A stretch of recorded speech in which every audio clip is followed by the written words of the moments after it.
வணக்கம். நான் டாக்டர் தீபா அர்லாலன். இன்னைக்கு நம்ம என்ன டாபிக் பத்தி டிஸ்கஸ் பண்ண போறோம் அப்படின்னா, ஆடி மாத பலன்கள் தாங்க பார்க்க போறோம். ஜூலை மாதம் 17ஆம் தேதி முதல் ஆகஸ்ட் மாதம் 16ஆம் தேதி வரை எந்தெந்த கிரகங்கள் என்னென்ன பாவத்துல இருக்காங்க, எந்தெந்த கிரகங்கள் பெயர்ச்சி ஆகுறாங்க, எந்தெந்த கிரகங்கள்னால எந்தெந்த ராசிக்கு என்னென்ன விதமான நற்பலன்கள் வரப்போகுது அப்படின்றத பார்க்கலாம். பொதுவாவே பாருங்க, இந்த ஆடி மாசத்துல பாத்தீங்கன்னா செவ்வாய் கன்னி ராசியில போய் உட்கார்றாரு. அதை என்ன சொல்லுவாங்க அப்படின்னா, கன்னி செவ்வாய் கடலும் வற்றும் அப்படிம்பாங்க. அதே மாதிரி பாத்தீங்கன்னா நிறைய பேர் கன்னி செவ்வாய் பாத்தீங்கன்னா, பொண்ணுக்கு கண்ணியில செவ்வாய் இருக்கு அப்படின்னா திருமணம் பண்ண வேண்டாம் அப்படின்ற மாதிரி ஒதுக்கி வைப்பாங்க. ஆனா அதெல்லாம் ஒதுக்கி வைக்கக்கூடிய விஷயம் கிடையாது. பியாண்ட் தட், குருவும் சுக்கிரனும் இணைவு அப்படின்றது மகாலட்சுமி யோகம் அப்படின்னு சொல்லுவாங்க.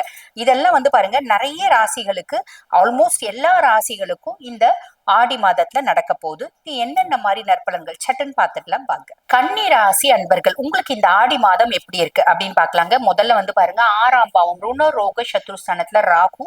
ருணரோக சத்ருஸ்தானத்துல ராகு, அந்த இடத்துல ராகு இருக்கிறது அப்படின்றது நல்லதுதான். அதுக்கும் மேல குருனோட பார்வை இருக்கு. அப்ப பெருசா நம்ம அந்த இடத்த பத்தி கவலைப்பட வேண்டாம். 7ஆம் பாவம் கலத்திரஸ்தானத்துல சனி, கண்டக சனி. கண்டக சனியா இருக்கவர் இப்ப வக்ரகதி அடைஞ்சிருக்கார். பொதுவா கண்டக சனி அப்படின் போது ரெண்டு விஷயத்துல நம்ம கவனம் அப்படின்னு ஒண்ணு வச்சுக்கணும். ஒண்ணு ஆரோக்கியம், ஆரோக்கியம் சார்ந்த கவனம். இன்னொன்னு பயணம், பயணம் சார்ந்த கவனம் அப்படின்றது வைக்கணும். அப்ப கண்டக சனி 7ஆம் பாவம், அதுக்கு மேல கணவன் மனைவிக்குள்ள டிரான்ஸ்பரன்சி அப்படின்றது வச்சுக்கணும். இல்லைன்னா அதுல சில பல காம்ப்ளிகேஷன்ஸ் வரும். அவரு இப்ப வக்ரகதி அடைஞ்சிருக்காரு அப்படின்றது ஒரு பெரிய ரிலீஃபுங்க.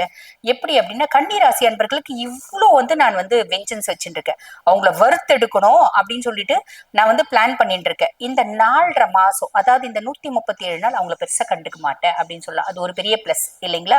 ரைட். அதுக்கும் மேல இந்த சனி பகவான் பாருங்க, உங்களுக்கு லார்ட் ஆஃப் 5 and 6, அதாவது பூர்வ புண்ணிய ஸ்தானத்துக்கும் அவன் தான் அதிபன். அதே மாதிரி ருணரோக சத்ருஸ்தானத்துக்கும் அவன் தான் அதிபன்.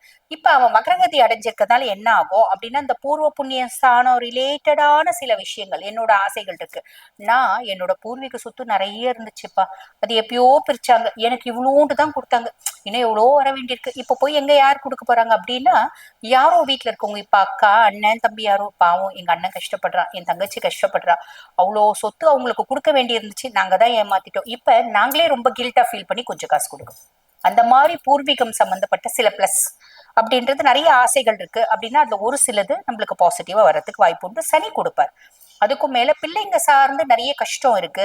என் பிள்ளைங்க பெருசா அடங்குறது இல்லைங்க, பெருசா சொல் பேச்சு கேட்கறது இல்லை, ஏன் தான் இந்த பிள்ளைங்களை பெற்றணும் நான் ஒவ்வொரு நாளும் வருத்தப்படுறேன்.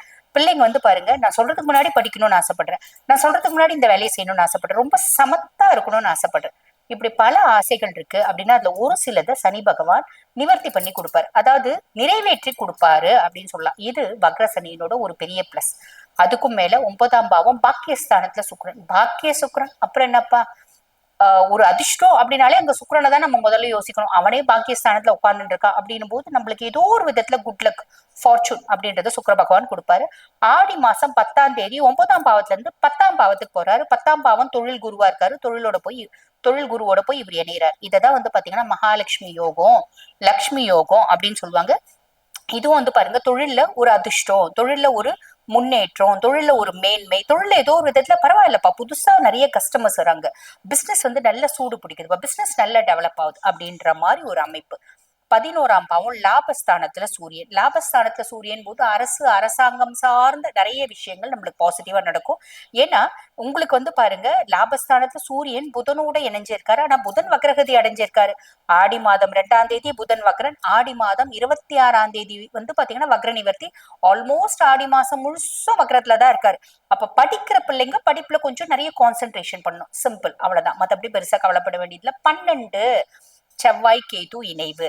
இந்த விரயஸ்தானத்துல செவ்வாய் கேது இணைவு அப்படின்றது ஆடி மாசம் 12 வரைக்கும் பாத்தீங்கன்னா இந்த விரைய செவ்வாயும் கேதுவும் இருக்காங்க. அப்ப நம்ம ஒண்ணும் இல்லைங்க, இந்த சொத்து பத்து வீடு வாசல் வாங்குறீங்க அப்படின்னா கொஞ்சம் வெரிஃபை பண்ணிக்கோங்க.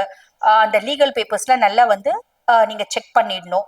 அதே மாதிரி பாத்தீங்கன்னா கொஞ்சமாவது லோன் போட்டுக்கணும். நம்மளுக்கு கோயில், தீர்த்த யாத்திரை போறது, இறை வழிபாடு பண்றது, நம்ம குலதெய்வத்தை வழிபாடு பண்றது, இதெல்லாம் நிறையவே நடக்கும் அப்படின்னு சொல்லலாம். ஆடி மாதம் 12ஆம் தேதி செவ்வாய் கன்னிக்கு பயிற்சி ஆகிறார். உங்க சுயஸ்தானத்திலே உட்கார்றார். அப்ப சுயஸ்தானத்துல உட்கார்றது அப்படின்றது என்ன ஆகும் அப்படின்னா, நம்மளுக்கு கொஞ்சம் டென்ஷன் ஆகும், இரிட்டேட் ஆகும், ஃப்ரஸ்ட்ரேட் ஆகும், கோவம் நிறைய வரும்.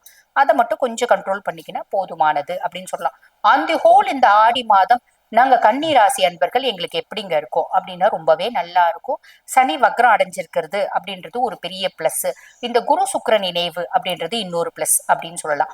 அதுக்கும் மேல வந்து பாருங்க, எங்களுக்கு வழிபாடு அப்படின்னா நாங்க என்னங்க வழிபாடு பண்ணணும் அப்படின்னா, பொதுவாவே கன்னி பெருமாளை வழிபாடு பண்ணும். பெருமாளனோட 10 அவதாரத்துல எந்த அவதாரத்தினாலும் வழிபாடு பண்ணுங்க, நிறைய நல்லது நடக்கும். இப்ப நான் சொன்னது வந்து பாருங்க, ஒவ்வொரு ராசிக்கும் ஆடி மாதத்துக்கான ஒரு பொதுவான பலன்கள்.